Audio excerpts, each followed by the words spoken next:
അമേരിക്കയിലെ ലോസ് ആഞ്ചലസിലുണ്ടായ കാട്ടുതീയിൽ ഒരു ദേവാലയം പൂർണ്ണമായും കത്തിനശിച്ചെങ്കിലും ദേവാലയത്തിലെ സക്രാരിയും അതിൽ സൂക്ഷിച്ചിരുന്ന തിരുവോസ്തിയും പൂർണ്ണമായും ആ തീപിടുത്തത്തെ അതിജീവിച്ച വാർത്ത മാധ്യമശ്രദ്ധ നേടുന്നു.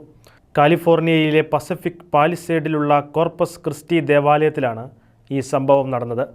തീപിടുത്തത്തെ അതിജീവിച്ച സക്രാരി സെയിൻറ്റ് മോണിക്ക ദേവാലയത്തിൽ എത്തിച്ച ശേഷം കോർപ്പസ് ക്രിസ്റ്റി ദേവാലയത്തിലെ വികാരിയായ ലിയാമിൻ്റെ കാർമ്മികത്വത്തിൽ പ്രത്യേക ദിവ്യബലി അർപ്പിച്ചതും ശ്രദ്ധേയമായി.